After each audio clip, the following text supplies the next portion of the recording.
اللہ نے فرمایا کہ یہ جو آپ قرآن ان کو پڑھ کے سناتے ہیں اس کی ایک برحق ہونے کی بہت بڑی دلیل یہ بھی ہے، ما تخطہ بیمینک، آپ کے ہاتھ نے کبھی کچھ لکھا نہیں، کوئی رائٹر نہ ہو اور ایسی بہترین کتاب پیش کر دے ایک دم، تو یہ اس کی علامت ہے کہ یہ اس کی اپنی لکھی ہوئی کتاب نہیں ہے۔ کتاب لکھنا آسان کام ہے، بہت مشکل کام ہے، اور ایسی کتاب جو لوگوں کے دلوں کو ہلا دے۔ اب ایک انڈیا میں ایک لڑکی مسلمان ہوئی نا، ریئیکشن کرتی تھی، تو سورہ رحمان سنی اس نے، اس پہ اثر ہوا اور اسلام قبول کر لیا۔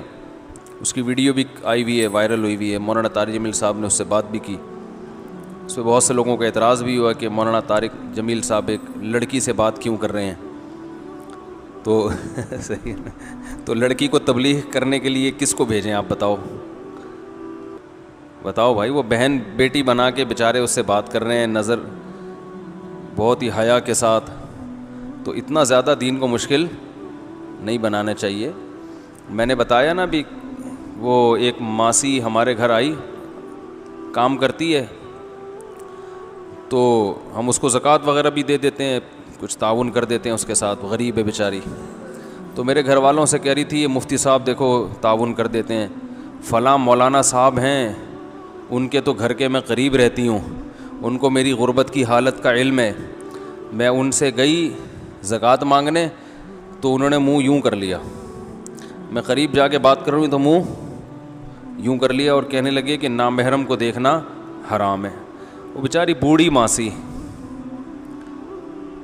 تو یوں کر کے بات کر رہے ہیں۔ پھر میں نے جب زیادہ بات کی، میرے گھریلو حالات جا کے دیکھیں، انہوں نے پھر چپ کرا دیا کہ نامحرم کی آواز کا بھی پردہ ہے، یقیناً پردہ ہے نامحرم کی آواز کا۔ کوئی جوان لڑکی بات کر رہی ہو، اس کی آواز سے آپ دلچسپی نہیں لے سکتے، کہہ کے لگا کے فری ہونا اس سے جائز نہیں ہے، لیکن اس بیچاری پر ایک ماسی کو قیاس کرنا، اور وہ بھی کسی ضرورت سے آئی ہے، اور ویسے بھی اس بیچاری کو دیکھنے سے کیا بد نظری ہوگی، یہاں دیکھنے کے لیے پتہ نہیں لوگ کیا کیا دیکھ رہے ہیں، اللہ کی پناہ۔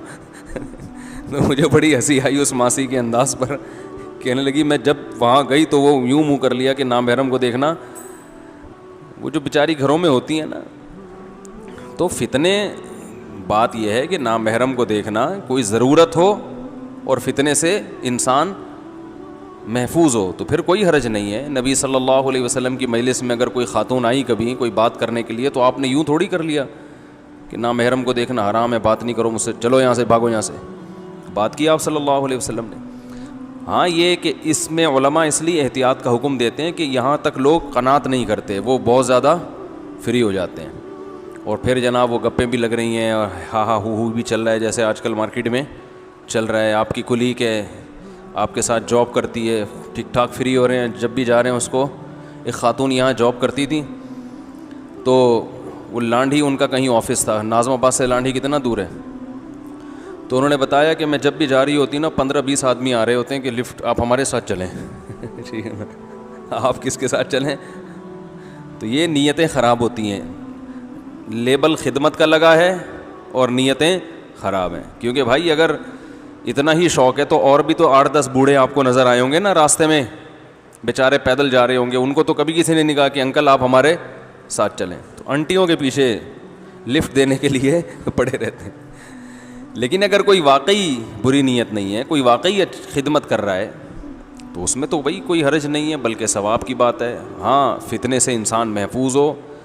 یعلم خائنۃ الاعین، اللہ آنکھوں کی خیانت کو بھی جانتا ہے، وما تخفی الصدور، اور سینوں کے بھیدوں کو بھی جانتا ہے اللہ تعالیٰ۔ تو ان مولانا صاحب کا بہرحال تقویٰ ہے کہ وہ احتیاط کر رہے ہیں، لیکن اتنا زیادہ جب آپ دین کو بھیانک بنا دیں گے، وہ تو چلیں اپنی لحاظ سے جو کر رہے ہیں وہ تقوی کی بیس پہ ہی کر رہے ہیں، اللہ ان کو اس کا اجر دے گا، لیکن اتنا جب بنا دیں گے تو لوگ دین پہ آئیں گے نہیں پھر۔ اب وہ بیچاری ماسی ہے بھائی، اس کی مدد کرو۔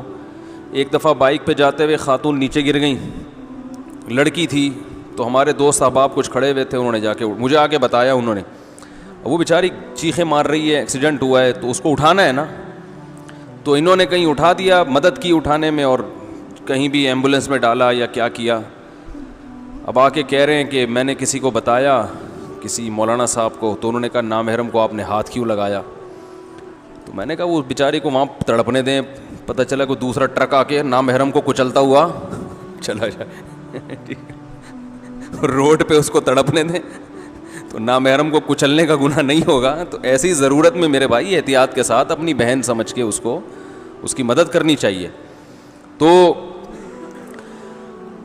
بہرحال میں یہ آیتیں کیا کہاں سے کہاں بات چلی جاتی ہے. تو نبی صلی اللہ علیہ وسلم کے ہاتھ نے کبھی کچھ لکھا نہیں. اللہ فرماتے ہیں تو رائٹر نہیں ہے. اچانک ایک ایسی کتاب جس سے لوگوں کے دل تبدیل ہو گئے. حضرت عمر بن خطاب جیسا سخت دل کیسے پگھل گئے وہ قرآن کی آیتیں سن کے. اور واقعی ایسا ہی ہوتا ہے. تو وہ ہندو لڑکی مسلمان ہوئی, ماشاءاللہ اللہ تعالیٰ اس کے اسلام کو قبول کرے. تو اگر مولانا طارق جمیل صاحب اس کو اپریشیٹ نہ کرتے, فون کر کے تو نامحرم ہو, صحیح ہے جیسے سناتے اس کو ٹھیک ٹھاک, وہ کہتی بھائی ہم واپس جا رہے ہیں. تو آہستہ آہستہ تمیز سے آرام آرام سے سمجھایا جاتا ہے, اسٹیپ بائی اسٹیپ. دیکھو نبی صلی اللہ علیہ وسلم کی خدمت میں ایک شاعر آئے. آپ صلی اللہ علیہ وسلم نے جب مکہ فتح کیا نا, تو آپ نے حکم دیا تھا, بعض اسلام دشمنوں کا نام لے کے حکم دیا تھا کہ ان کو جہاں پاؤ قتل کر دو. اصل تو یہ تھا کہ فتح مکہ میں آپ نے سب کو معاف کر دیا. بڑے بڑے ظالم تھے جنہوں نے ظلم کیا, آپ کو مکہ سے نکالا, آپ نے عمومی معافی کا اعلان کر دیا کہ میں وہی کہوں گا جو یوسف نے اپنے بھائیوں سے کہا تھا, لا تثریب علیکم الیوم, سب معاف. لیکن کچھ ایسے تھے کہ ان کے بارے میں نبی نے کہا تھا یہ معافی نہیں ہے. ان میں ایک تھے کعب ابن زہیر. یہ نبی کے شان میں نبی کے خلاف حجو کرتے تھے, شاعری کرتے تھے رسول اللہ صلی اللہ علیہ وسلم کے خلاف. شاعری میں بڑی جان رکھی ہے اللہ نے. شاعر اپنے کلام کو بہت اچھے مقصد کے لیے بھی استعمال کر سکتا ہے, بہت خراب بھی استعمال کر سکتا ہے. تو وہ نبی نے ان کے بارے میں بھی حکم دیا تھا جہاں پاؤ قتل کر دو. تو یہ بھی فرار ہو گئے. تو بالآخر ان کو خیال ہوا کہ میں فرار ہو کے کہاں جاؤں گا. تو یہ چھپتے چھپتے مکہ میں آئے اور حضرت ابو بکر سے جا کے ملے اور کہنے لگے مجھے کسی طرح نبی کی مجلس میں لے جاؤ, میں اسلام قبول کرنا چاہتا ہوں. تو وہ سفارشی بن کے ان کو لے آئے. اب ان کو پتہ تھا کہ میں نے ہمیشہ نبی کی شان میں شاعری کے ذریعے گستاخی کی ہے, تو اب اس کی تلافی ایسے ہی ہو سکتی ہے کہ میں نبی کی شان میں اشعار کہوں. تو انہوں نے نبی کی شان میں اشعار کہے, ان الرسول لسیف یستضاء به مہند من سیوف اللہ مسلول. محمد صلی اللہ علیہ وسلم ایک ایسی تلوار ہیں جو نیام سے نکلی ہوئی ہے, اور ہندی تلوار ہے, اور اللہ کی تلواروں میں سے ایک تلوار ہے. یعنی یہ بتانا چاہ رہے تھے کہ ایک ایسی تلوار ہے اللہ کی تلوار کہ دیکھو اب تک میں اسلام قبول نہیں کیا میں نے, لیکن آج میں بھی مجبور ہو کر اسلام کے حلقے میں داخل ہو رہا ہوں. ایسی پاورفل تلوار اللہ نے آپ کو بنایا ہے.